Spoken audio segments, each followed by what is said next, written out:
They wouldn't lift a cross today, but lift a tide of disbelief. A current pulling at his name is shaping truth to silent grief. A man who speaks in softened tones of love that ask for none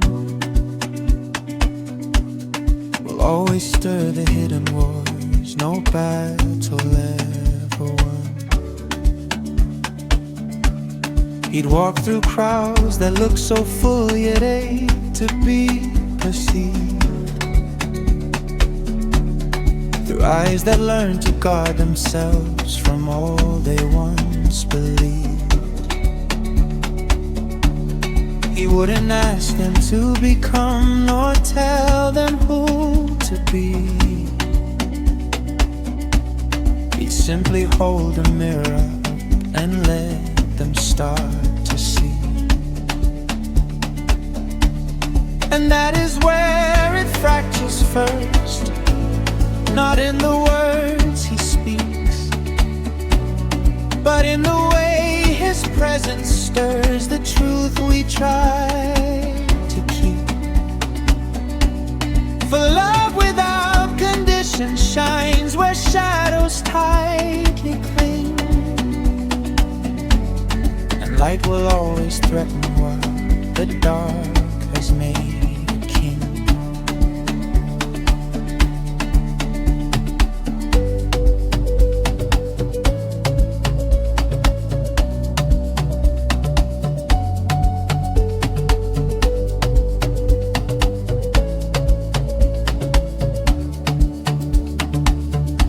So slowly they would turn on him with voices dressed as care,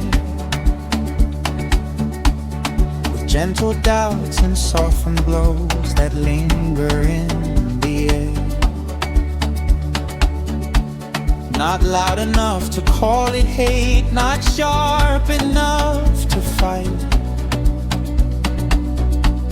but just enough to blur the edge of what once felt so right. And those who swore they knew his heart would fall through twist and bend, not from cruelty but fear they do not comprehend. For standing near unguarded love reflects the self we hide. Not all souls are ready yet to meet what lies inside. He'd feel the quiet breaking men, not anger, not defense, but the deep human unraveling of love without offense. Still he would not retreat or change his truth to be received, for something far more rooted lies in those with true belief. So they would say it's over now and let the moment pass. Another voice reduced to dust, another shadow cast. But truth does not dissolve so fast when buried out of sight. It gathers in the unseen ground and waits beyond the light. For in the stillest hearts it stirs, in thoughts we do not name, in choices made when no one sees, it gently fans its flame. What they thought had ended will always rise to more, as the soul they suffocated breathes eternally through all.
promise to keep. It's a whisper of softness, a flicker of grace, a memory that time could never erase. Even when distance stretches so wide, there's always a feather that comes to my side. In silence you feather my thoughts like before, with gentle sweet tingles that reach to my core. And when I believe that there's nobody home, a feather comes whispering you're not alone.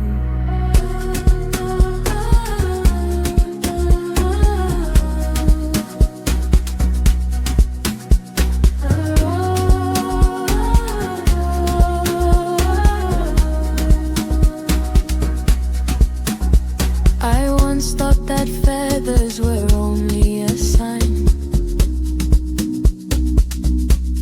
a message from spirit, a glimpse of divine. But now I see they have more truth to show, arriving with purpose that some do not know. For the angels were there when I wept through the night, when I faltered, felt broken and lost in my flight. Each feather I find is a gift they now bring, collected from all the ones lost from my wings. So now when I see these feathers of grace, I thank the angels for keeping them safe. And instead of just feeling the tingles they bring, I take each sweet feather and strengthen my wings.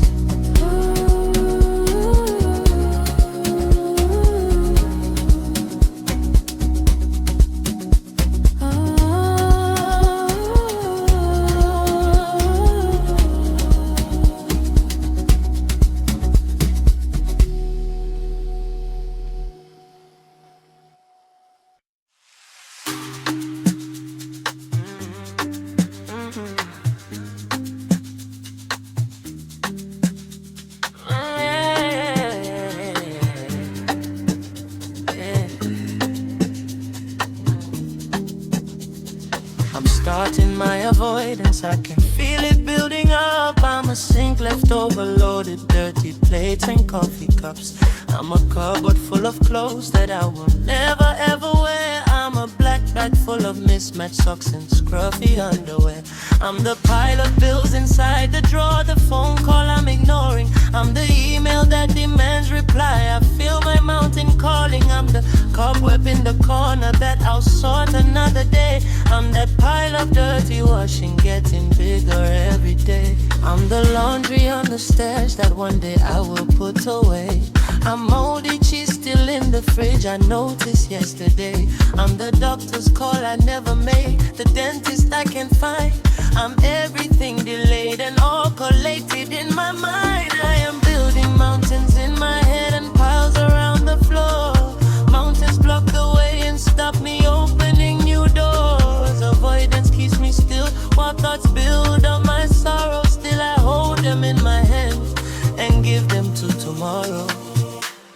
Sometimes things just work out, but very often too, these mountains seem volcanic and erupt, let lava spew. I know this, still I build avoidance mountains in my head, just waiting for the day I stop and move them all instead. Despite all these mountains blocking me from light, still I write my love. Yes, still my love I write.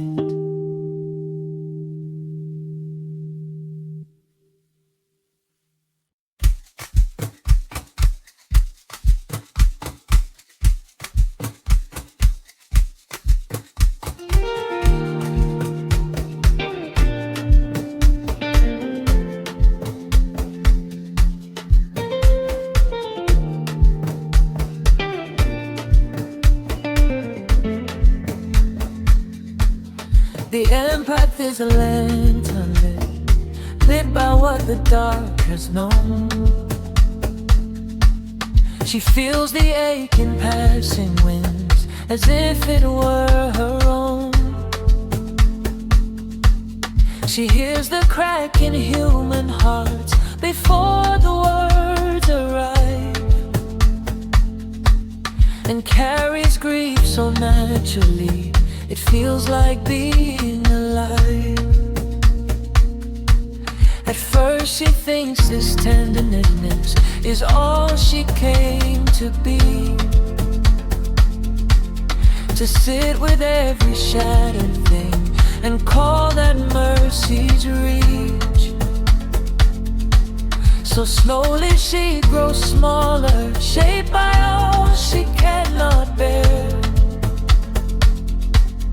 avoiding where the noise is loud, where pain is in the air.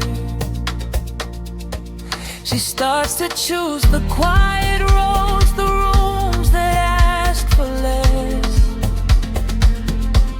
not knowing that her gift was never meant for this distress. For feeling every wound is not the fullness of her own. It's where her journey starts, not somewhere meant to be her home.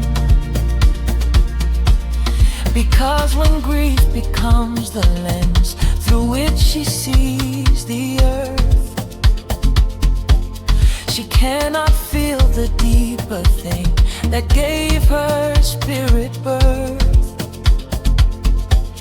The love beneath the sorrow stays, but waits behind the air, and all the healing in her hands lies sleeping in its wake. The world does not need empaths bound to altars built from pain. It needs the ones who walk through fire and learn to love through rain. It needs the hearts that still stay soft without being torn apart, the ones who know that healing starts from their own grieving heart.